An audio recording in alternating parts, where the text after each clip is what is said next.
Going to be great stuff. All right, back to the NBA and the playoffs. The 76ers sent the Raptors home. Joel Embiid dropped 33 last night in Game 6. And, oh, there's James Harden. He added 22 points and 15 assists. Philly will now play top-seeded Miami in the Eastern Conference semis. Shannon, on a scale of 1 to 10, how impressive do you think the 76ers were last night? Zero. Zero? Yeah, because they should have never been here. I mean, everybody thought this was going to be, at best case scenario, Skip, a gentleman's sweep. We should have never had a sixth game. You're dealing with Fred VanVleet. He's been out the last two games. He's the only all-star. He's the all-star from this year. Siakam had made the all-star game one time before. Yep. And so, for me, when I look at it, Skip, this team, the Sixers, are clearly better than Toronto. We should have never, ever had a sixth game. Never. And for some reason now you want me to give them credit because they blow the team out. They were clearly superior, better than. Yep. Obviously, we had a James Harden sighting last night, considering that he was shooting 37% from the floor. He decided to tag along, 7 of 12 from the field, 2 of 5 from the three-point line, 6 of 6 from the free throw line. Yep. 22, 15, and 6. You can live with that. But Skip, I mean, come on now. I mean, Scotty Barnes out there on one leg. He was.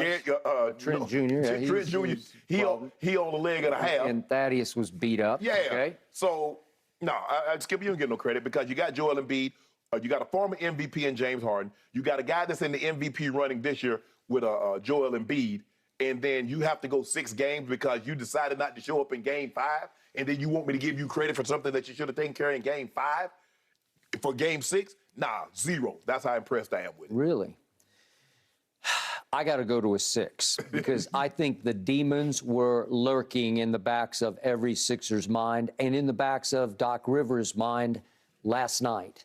Because obviously Doc has blown the most 3-1 leads in NBA history. This would have been a 3-1 debacle, chaotic collapse. And I was impressed because, for once, I thought Joel Embiid looked like the best player on the planet, even with the torn ligament in the thumb of his shooting hand. I just thought he came out and said, watch this.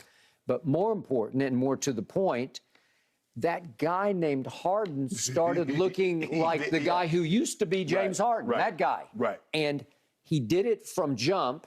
He said after the game, we weren't going back to Philly for Game 7. Okay, it sounds good after the game. Yeah. But at least he showed me something, especially in the first quarter. Wouldn't you like to hear him say that before the game? Yep, I would. That would be something. Yeah, that would be great bulletin board. But if you could back it up, it'd be even better bulletin board for you.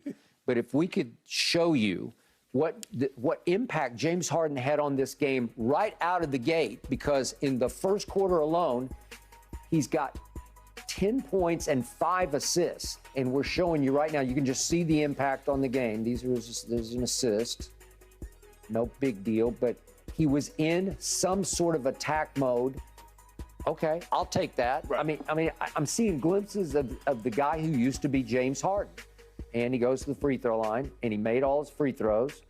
So he's got 10 points, and he gets fouled again, made those free throws. That's pretty easy. And he is imposing his will on Scotty Barnes and company right out of the box.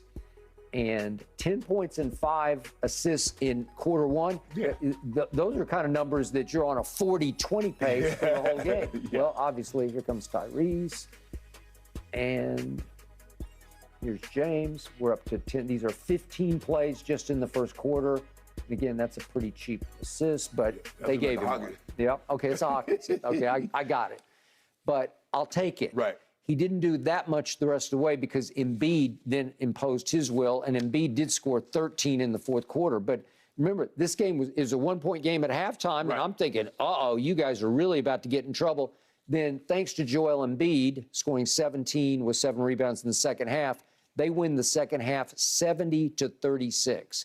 Well, all of a sudden, the Raptors just hit the wall. Right. They're too beat up, and they didn't have VanVleet. Right. So they just finally said, no mas, we give up. But 70-36 is pretty impressive. That's very impressive, Skip. But look, I was like, you mentioned it, that Joel Embiid finally looked like Joel Embiid, knowing that this is how he's going to have to play. He's going to have to deal with that thumb. And Miami is better. Miami is better than Toronto. It's as simple as that. They got a guy that can go take the game over in Jimmy Butler. Yeah. And they got guys coming off the bench in Tyler Hero. They got guys that can take and make shots. Bam. Now, he's not the heaviest guy, but he's a skilled defender. He is. And I think the thing is, I'm going to make other guys beat me. I'm not letting Joel Embiid shoot 70 free throws. Yep. I'm not going to let him get 40 points and 15 rebounds. I can't, because you won't beat the Sixers doing that. Yep. But I'm going to make Tobias Harris. I'm going to make some of these auxiliary guys. Danny Green, he went 4 of 7 last night from the 3. I'm going to see if he can do that again in game 1. Okay, I hear you. I picked Miami to win the East, so obviously I'm going to pick them in 6 games over the Sixers. But Jimmy Butler, does he have a lingering knee issue, or did they just need to rest up a little bit? Kyle Lowry, will he have a lingering hamstring pull, or will it be good to go by the time this thing tips off in game 1? Well, Jimmy missed the last game, Skip, so he's going to have substantial rest in between the last time he played and the next time he played. The question is, Skip, does it flare up again and cause him to miss more times? Okay, and I agree with your final takeaway. This series will come down to Joel Embiid versus Bam. Can Bam bother him enough? Can he sort of contain him enough to keep them afloat, right, where then they can do their damage to everybody else, because they will do their damage because they are really deep and really good. Right. And yet, what I like about Bam is I think he's got the best motor in the NBA. Oh, yeah. It's just the best motor. And he will give you all he's got, and he sweats a lot, and he sweats all over you, but that's who he is, right? Yeah. And he will attack Joel. Yeah. And if he can bother, he's not as big, because No. I don't know what, does he go like 6'9" or 10 Yeah, maybe? he's probably 6'9", 6'10". Yeah. But, Skip, Joel Embiid is what, 7'1", 7'2"?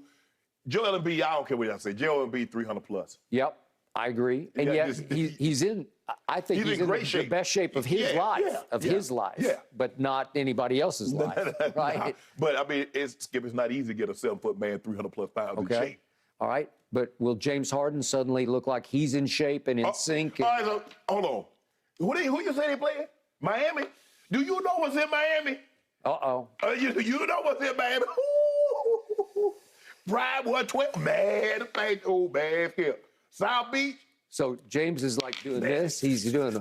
We get to play Miami. As a matter of fact, James Harden already down there. He may be. He took a trip. Hey, he left straight from Toronto. He's I'll meet y'all in. I see y'all in Miami already. He already there. I'll see you at practice. Yeah. Y'all, well, you better be practicing in Miami, because he ain't coming back to Philly. I got Miami in 6. You still like my Heat? I still like the Heat. I like the Heat in this series. All right. Here we go. It's going to be a fun one to watch, that's for sure. All right, gentlemen, coming up, we got to talk some NFL action. Are Hollywood Brown and Kyler Murray going to rekindle their Oklahoma magic in Arizona?